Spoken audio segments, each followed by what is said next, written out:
Dobar dan, poštovanje. Evo mene ponovo, 5:30, danas će biti 30 minuta, nakon toga imamo timski sastanak.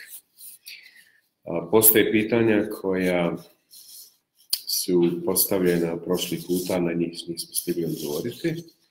I ako bude dodatnih pitanja ovoga puta, onda ćemo i to pokušati odgovoriti, ako bude vremena. I ako ne bude vremena, onda ćemo idući put. Samo da znate, za oni koji ne znaju, bit će razgovor večeras na Hayatu, 21 sat po sarajevskom vremenu. Emisija se zove Upitnik, a gosti će biti Komšić, Falatar i ja. Ja pretpostavljam, znam da su zvali Čovića isto tako da se pridruži, međutim on izgleda ne pristao. I sada isto tako, ne znam zašto sam ja pozvan u tom kontekstu, znam da prošli puta kada smo razgovarali bilo je pitanje zašto nas nema više u medijima i ja sam rekao, i pitali su ljudi šta mogu da učine, ja sam rekao pa možete pisati medijima i tražiti da se naš glas više čuje i možda i to uslijedilo da je rezultiralo ovom pozivu za emisiju Hayatu. Ali isto tako, malo čudno da je to ja razgovaram sa kandidatima za člana predsjedništva iz reda hrvatskog naroda i možda to indicira da neće biti pozvan na emisiju koja bude sa kandidatima za člana predsjedništva iz reda bošnjačkog naroda, pa je to ovo mjesto. Ali u svakom slučaju, bez obzira što bude, ja sam zahvalan Hayatu na prilici da razgovaram o nečemu vezano za Bosnu i Hercegovinu. Ovo je normalno, nije nekako suočavanje, pošto još nije septembar, kampanja još nije službeno počela, ali eto, razgovaramo danas o situaciji u Bosni i Hercegovini. Večeras u 21 sat na Hayatu u emisiji Upitnik. Evo sada pređem na pitanja koja su ranije postavljena, kažem, prošli puta nisu stigli odgovoriti. Izet. Kaže, kako vidite odluku Vlade Republike Srpske o upotrebi svih raspoloživih sredstava, uključujući i silu, u slučaju da druge policijske službe stupe na teritoriju koju oni smatraju svojom, je li to derogiranje države Bosne i Hercegovine? Član 1 Ustava BiH, ovdje imam to zapisano, kaže, ja citiram, postoji sloboda kretanja širom Bosne i Hercegovine. Bosna i Hercegovina i entiteti neće ometati punu slobodu kretanja lica, roba, usluga i kapitala širom Bosne i Hercegovine. Nijedan entitet ne smije da provodi bilo kakvu kontrolu na granici između entiteta. Dakle, cijela teritorija Bosne i Hercegovine pripada državi Bosne i Hercegovine i definisana je našim međunarodno priznatim pravnim državnim granicama. Bilo kakva kontrola te virtualne međuentitetske linije razgraničenja nije dozvoljena nijednom entitetu i nije u skladu sa navedenim stavom 4 važećeg ustava, stavom 4 člana 1 važećeg ustava Bosne i Hercegovine. Ali isto tako, sve institucije Bosne i Hercegovine dužne su da poštuju zakon o direkciji za koordinaciju policijskih tijela i o agencijama za podršku policijskoj strukturi Bosne i Hercegovine. Znači, postoji neki zakon koji definišu odnose između policijskih struktura dva entiteta i ja mislim da je ministar Nektić govorio o tome u smislu da ono što treba da se poštuje u smislu zakona, poštovat će se. Znači, ono što je u skladu sa zakonom da, ono što nije u skladu sa zakonom svakako ne i ne bih dozvolio da se desi narušavanje bilo koje odredbe ili elementa državnosti Bosne i Hercegovine. Broj 2. Emir. Kakav bi bio vaš odgovor Dodiku sutra ako bi odlučio da odvoji manji entitet iz Bosne i Hercegovine, da li putem referenduma ili putem sile? Koje su 3 stvari koje biste uradili da spriječite tako nešto? Bi li to bio konačni nestanak manjeg entiteta i formiranje onakve Bosne i Hercegovine koje su sanjali? Odgovor Dodiku ili bilo kome ko bi zagovarao odvajanje bilo kog dijela teritorije suverene i nezavisne države Bosne i Hercegovine bio bi prijava nadležnim institucijama Bosne i Hercegovine za kršenje važećeg ustava Bosne i Hercegovine. Mi imamo zakone koje ne koristimo, imamo institucije koje ne koristimo i koje treba da koristimo više, a isto tako imaju i nadležne međunarodne institucije kao i odnosi sa međunarodnim partnerima koji trebaju da pomognu da se ovakve stvari riješe. Ali član 1 Ustava BiH kaže, ja citiram, Republika Bosne i Hercegovine, čije je zvanično ime od sada Bosne i Hercegovine, nastavlja svoje pravno postojanje po međunarodnom pravu kao država sa unutrašnjom strukturom modificiranom ovim Ustavom i sa postojećim međunarodno priznatim granicama. Ona ostaje država članica Ujedinjenih naroda i može kao Bosna i Hercegovina zadržati članstvo ili zatražiti prijem u organizacijama unutar sistema Ujedinjenih naroda kao i drugim međunarodnim organizacijama. Isto tako, u aneksu 4 okvirnog sporazuma, potpisano u dogovorenom u Daytonu, kaže da država Bosna i Hercegovina može da preduzme sve mjere u zaštiti svoje suverenosti, priznatih granica i integriteta. Znači da što god je potrebno, bez obzira šta to znači, da se zadrži integritet Bosne i Hercegovine. Ja kao član predsjedništva bio bih spreman da uradim, da podstaknem, da navedem, da predložim i da uradim sve što je u mojoj moći. Da ta Bosna i Hercegovina bude, jeste i bude nezavisna, suverena, pod punim političkim integritetom i nezavisnošću od bilo kog drugog aktera, i to se odnosi na cijeli teritorij Bosne i Hercegovine. To znači koja tri, od pravnog do diplomatskog, do svih ingerencija koje član predsjedništva ima nad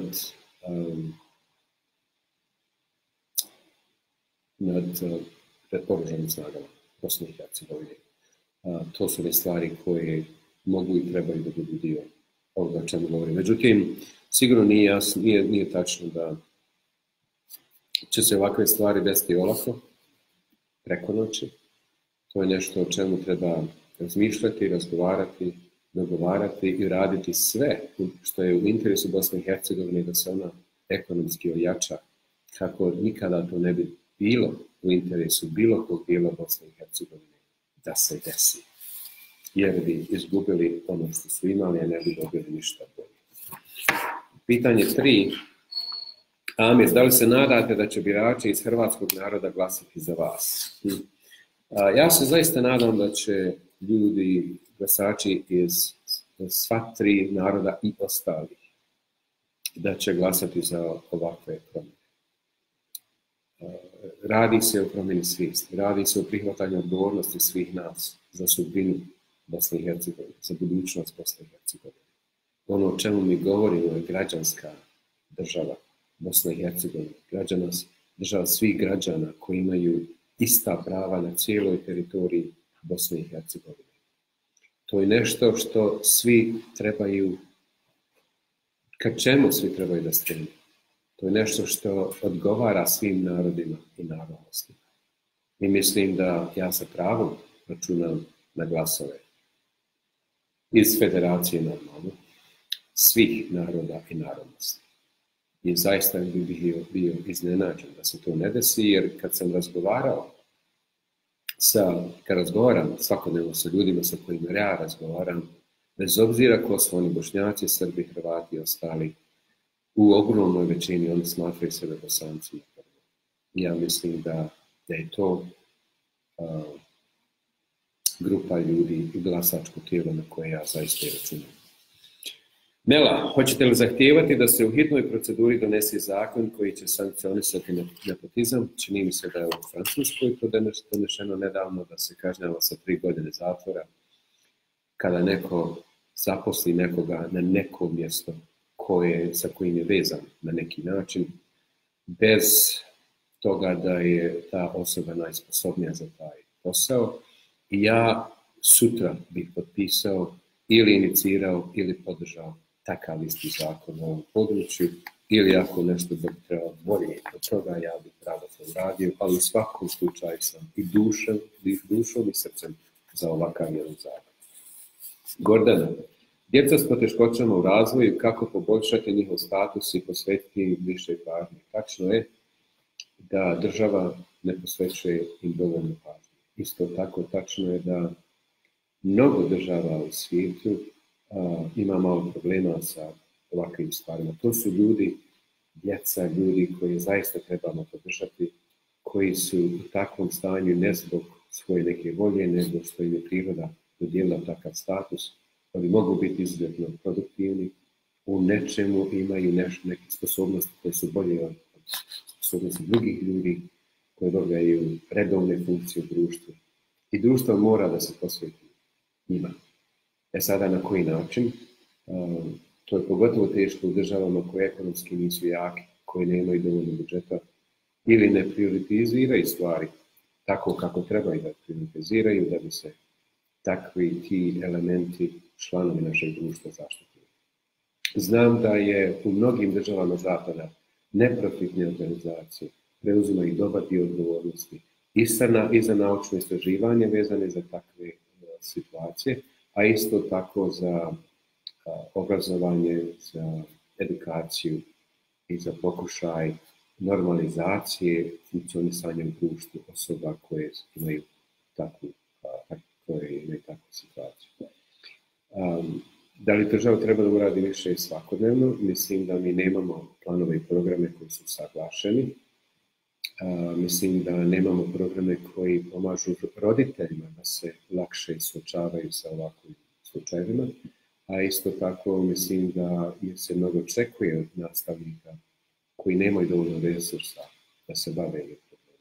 U svakom slučaju, država treba da uradi više, da se bolje poveže sa neprofitnim sektorom koji se bavi ovakvim stvarima, a isto tako moraju da budu bolji obrazovni programi i resursi za ljude koji rade u školama i sa djecom sa posebnim potrebama. Dalje.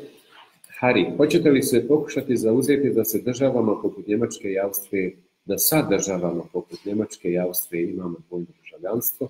To bi bila direktna korist za našu najmnogoljudniju dijasporu i veza sa matičnom zemljom. Zaista se slažem da su dvojna državljanstva dobra, da ljudi trebaju da iskoriste mogućnost da se pokažu gdje god da su, ali ne želimo da oni izgube svoju vezu sa Bosnom i Hercegovinom, da izgube ovako državljanstvo ovdje. Ja bih sa svim državama koje žele uspostaviti dvojno državljanstvo sa nama uspostavio tako ili inicirao dvojno državljanstvo.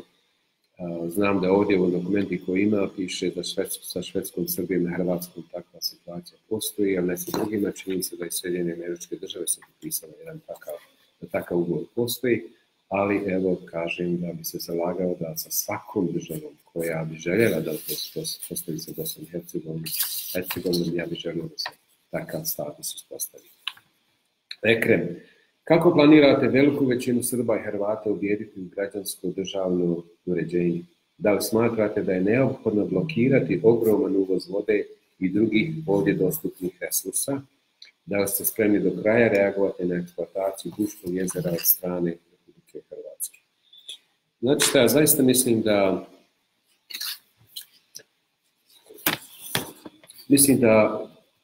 većina Srba i Hrvata vjeruje u građansko državno uređenje. Samo oni nemaju platform da govore o takvim stvarima.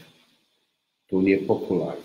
Ljudi koji su na vlasti i oni koji imaju vlast kroz finansijske procese ili finansijskim tokovima koristi sistem nefunkcionalan kakav jeste da se obogati lično ili da se promovišu neke agende do kojih je njima stalo.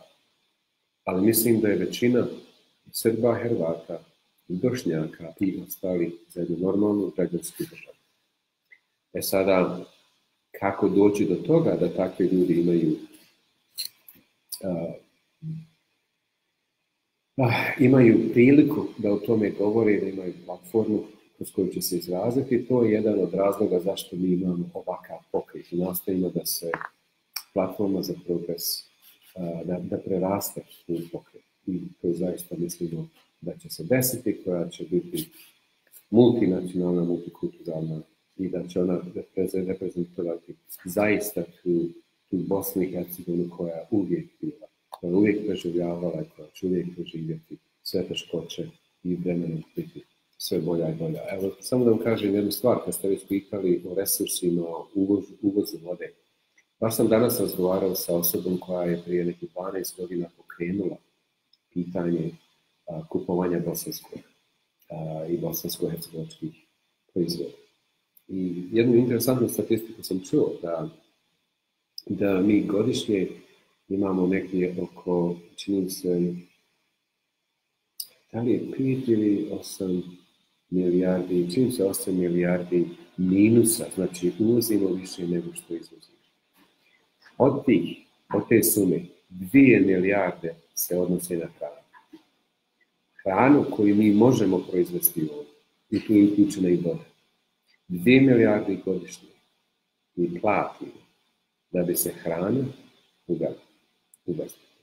Evo recimo drugi primjer, mi imamo jedan dogovor sa Turskom za izvoz crvenog mesa, stoke. Ta stoka se ne proizvodi ovdje, to sam danas čuo, ne uzgaja se ovdje, nego jednostavno to uvozimo iz drugih zemalja, prolazi kroz Bosnu i Hercegovinu i odlazi u Tursku. To je nešto što mi zaista možemo da uradimo. Možemo da imamo programe koji će obezbijediti motivaciju finansijsku da bi se nešto tako desilo. Imamo resurse, možemo to da uradimo ovdje, a ne radimo. Pitanje podsticaja. Da li država obezbeđuje dovoljno podsticaja da mi proizvedemo dovoljno hrane u Bosni i Hercegovini za našu osnovnu potrebu? Ne samo to, mi možemo da izvozimo hranu, a eto mi uvozimo 2 milijarde maraka godišnje, uvozimo hranu iz drugih zemalja. To je nešto što zaista ne smije da se desi i na tome moramo da se radimo. Goran, šta biste uradili po pitanju smanjenja stope nezaposlenosti i usklađivanju plata sa cijenom života? To je nešto o čemu ja zaista razmišljam mnogo, a to je taj pristup ekonomiji. Često to govorim na tribinama, da postoje trenutno u svijetu, bar u Evropi i Americi, 2 pristupa tom ekonomiji tržišta. Jedan je liberalni kapitalizam američki, a drugi je taj socijaldemokratski pristup koji je većinom dominantan u Evropi. Liberalni kapitalizam znači manja porezka stopa, manja funkcija, kontrolno-upravljačka funkcija države, više slobode tržištu i samim tim manja zaštita državnih institucija, socijalnih programa. Manje socijalnih programa je država kaže mi nećemo to da radimo, neka tržište to reguliše. I zato u Americi postoje mnoge neprofitne organizacije koje pokušavaju da naprave nekakav buffer, da ljudi koji nemaju i ne mogu da se nekako snađu. I tu je nekakva osnovna razlika između republikanaca i demokrata. Demokrate znači veću upravnu strukturu, veću administraciju, i znači više poreza, a za republikance je obrnuto. Socijaldemokrate, s druge strane, su bliže demokratama u Americi, socijaldemokrate Evropske unije, koji faktički kažu veći porez, veća zaštita, više socijalnih programa, a i taj nekakav kontrolisani kapitalizam. Sve je to nekakva odluka koju mi kao država treba da donese, ljudi koji vode državu, treba da donesu, da kažu evo što mi želimo. Da li mi želimo besplatno obrazovanje? Da li mi želimo besplatnu zdravstvenu zaštitu? Da li mi hoćemo da definišemo minimalnu nadnicu? Kao što je u Americi recimo definisano ili negdje u Evropi. Na koji način da kontrolišemo razliku između najvišeg plaćenog i najnižeg plaćene osobe u jednoj fabrici? Da li mi kao država želimo to da uradimo ili ćemo to ostaviti tržištu da reguliše? Mislim da je opasno da država preuzme kontrolu regulisanja plate. Mislim da je najvažnije od svega da ekonomija, privreda krenu da rade na najbolji mogući način, da se stvori jedno zdrava da se stvori zdrava situacija, da se stvori zdrava konkurencija, gdje će se ljudi zaista boriti za radnike kako bi mogli da imaju najbolje kvalifikovane radnike da budu uspješni na tržištu. I što je bolje da izvezu, što više izvezu, to je bolje. Ako imamo zdravu ekonomiju u kojoj je na tržištu rada konkurencija za rad, sami poslodavci će povećavati plate radnicima da bi ih zadržali. Meni je to najbolji metod rada, umjesto da država počne da naređuje koliko će kod kome platiti. Mislim da je to teško držati, to je prekompleksan sistem da bi moglo da se uređuje planski. To je nešto što treba da raste i pada na bazi tržišnih zahtjeva.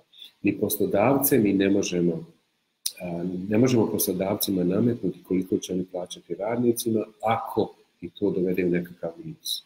Sa druge strane, isto treba da znamo da su nameti na naše poslodavce, na privredu je 75%. Ono znate što, to su pričali prošli puta.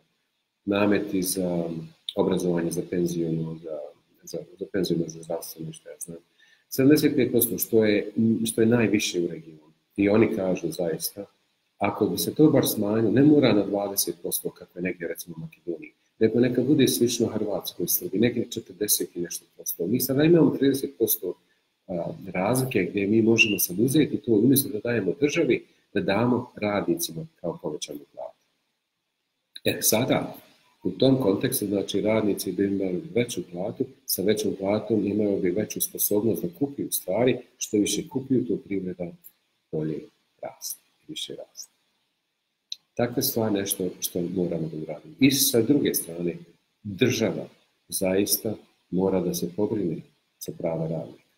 Ako ima negdje, ili ima slučajeva gdje poslodavci zaista ne tretiraju te radnike na najbolji mogući način, tu sad postoje zakoni koji trebaju da uspostave minimum nekog ponašanja, dozvoljenog ponašanja na tržištu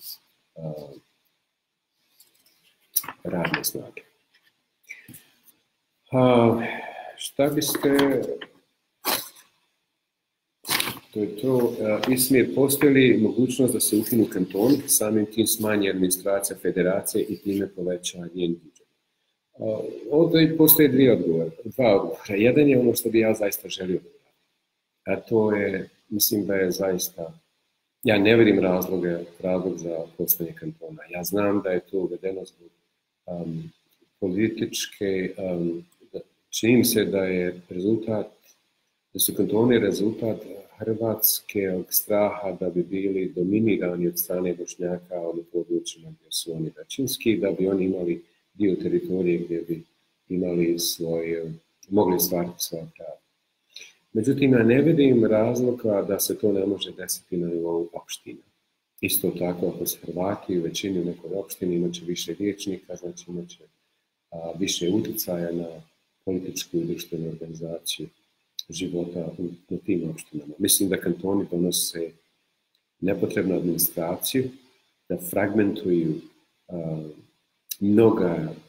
mnoge segmente života kao što je zdravstveno, kao što je obrazovanje i tako dalje, da ja zaista ne vidim jedan jedini razlog za postojanje kantona, a oduzimaju strašno mnogo i resursa i novca i ljudi od ukupnog budžeta države.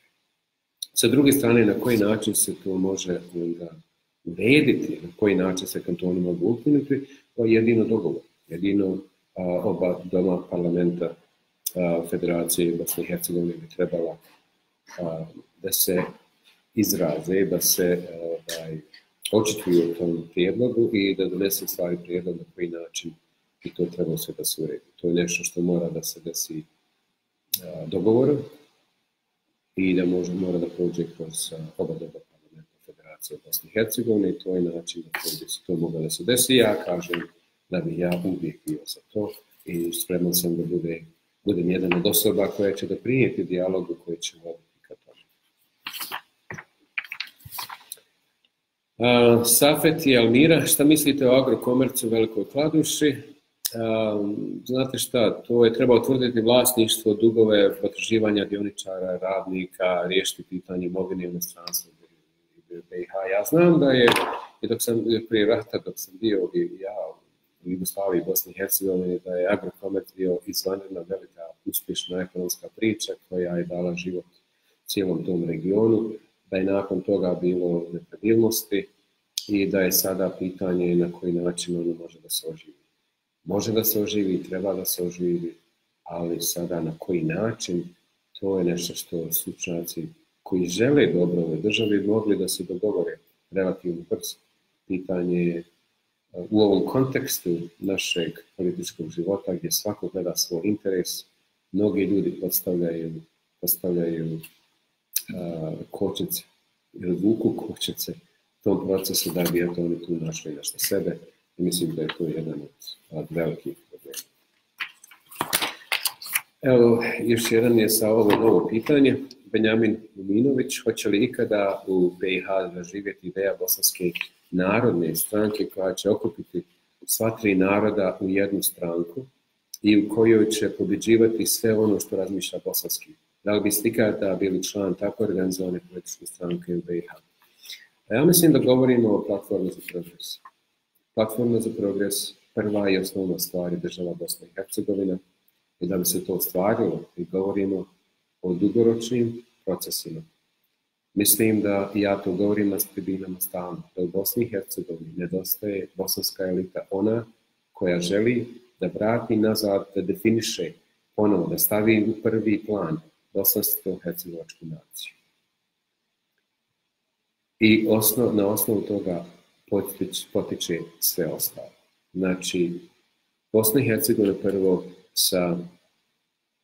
sa naglaskom na to da smo mi svi pripadnici iste nacije, samo da dolazimo do različitih etničkih skupina, imamo različita vjerska opredjeljenja i tako dalje. Nadam se, mi sad razmišljamo, razgovaramo o formiranju stranke nakon što se proglase rezultati na ovim izborima, da bismo mogli učestvovati na izborima ponovo za 4 godine na opštim izborima. Tako da, zaista, volio bih biti član te stranke, jer samo kažem, to je stranka koju mi želimo da izgradimo. I još jedna, Almir Pezić, s obzirom da plaćamo pretplatu javnim RTV servisima, hoćete li smijeniti njihov menadžment kada postanete predsjednik jer vas zanemaruju, to jest ne daju vam jednaku šansu. Znate šta, hvala na pitanju, ja nisam osoba koja se sveti. Jednom, na svom poslu, kada je u jednom momentu išlo teže, jer sam ja bio čovjek koji se uvijek volio baviti sa više disciplina u isto vrijeme, a bio sam kao profesor u računarskoj tehnici. I tadašnji šef katedre nije želio da mi da promociju, jer eto ja sam doprinosio ne samo jednoj oblasti, nego više, on je želio da se fokusiram, koncentrišem na jednu oblast.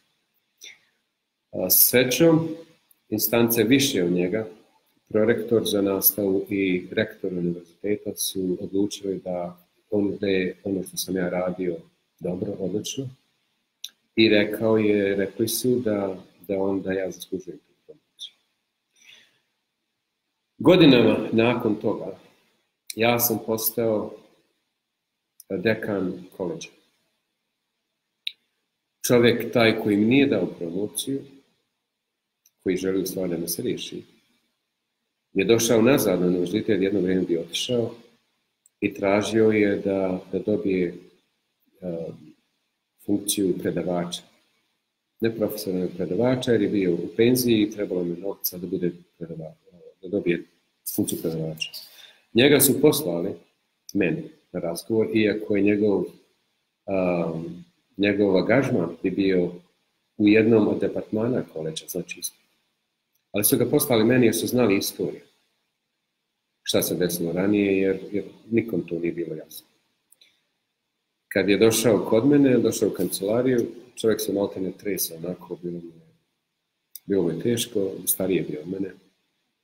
Ispričan slučaj, on mi je rekao, sad evo, meni ovo znači, tražim ovaj posao, znam šta sam učinio, izvinjavam se, nisam trebao, ne bila greška, ali eto sad, situacija je tako. A ja sam rekao, znate šta, ne morate mi zaista objašnjavati ništa, Ja znam, pretpostavljam samo da ste odluku donijeli po svojoj savjesti, da ste vi u tom momentu mislili da je to najbolje za univerzitet. To je vaša stvar. To što se ja nisam složio, to je drugo. Ali ja u ovom momentu to ne ulazi u moju odluku.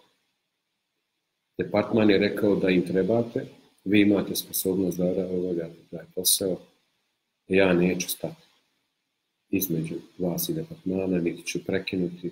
Što se mene tiče, imate moju podršku, da mi otišao. Dugo sam me zahvaljivao nakon toga na toj odluci, ali to je nešto što definiše mene, ko sam i šta sam. Ja se ne svetim. A ljudi, ja nisam taj koji treba da odlučuje. Kaznu ima neko viši, svako zna što je uradio, svako nosi svoj teret. A isto tako svako ima priliku da dođe, što bi Bošnjaci rekli, tobe. I da bude bolji čovjek. I tako i sa ovim ljudima. Razgovarao bih ja sa njima, ali ne da bi se osvetio, nego bi razgovarao o tome da oni moraju da djeluju kao novinari.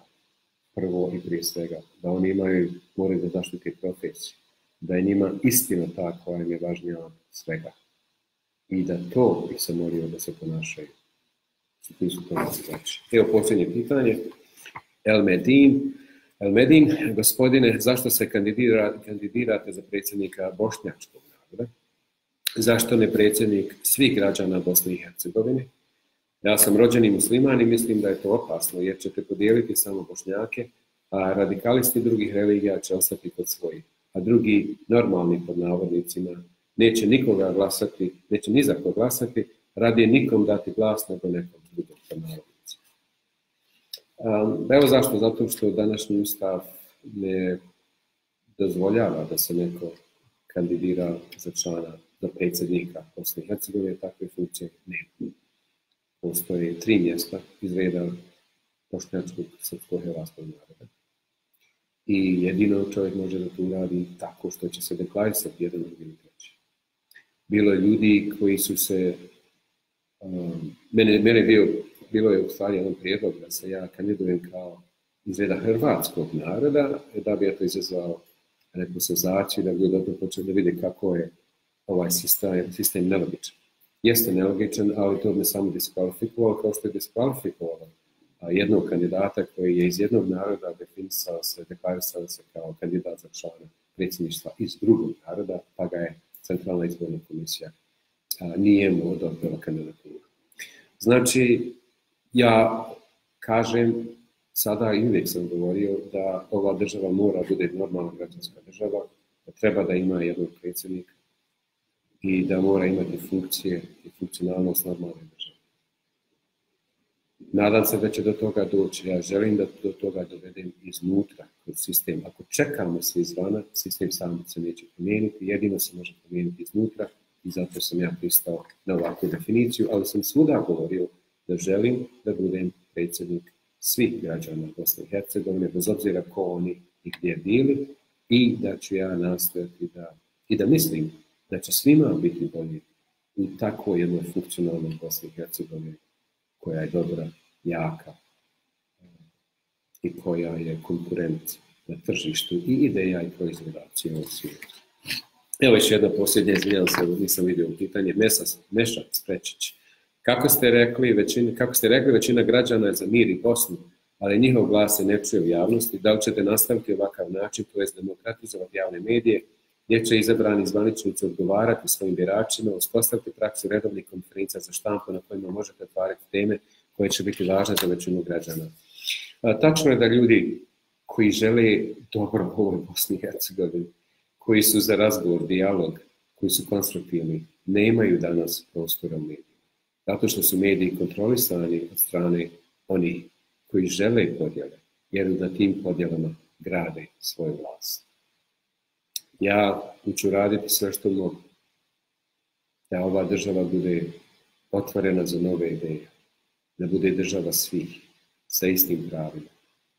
I ja kao član predsjedništva garantujem da ću imati redovne razgovore sa ljudima, narodom, svima. Redovne, definisane, od toliko do toliko sati, kogod dođe, razgovarat ćemo bilo čemu.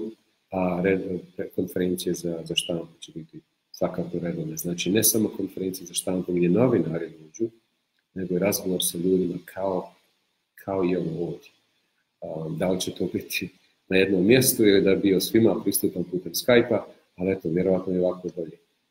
Ja obećavam da će se ovakav način komunikacije nastaviti i u budućnosti. Hvala vam što ste bili danas sa nama. Objavit ćemo ponovo kada je idući put, kada ćemo sve razgovarati zajedno. I nadam se da su ovi odgovorili bar dio onih pitanja koje ste imali. Svako dobro, doviđenja, prijatno.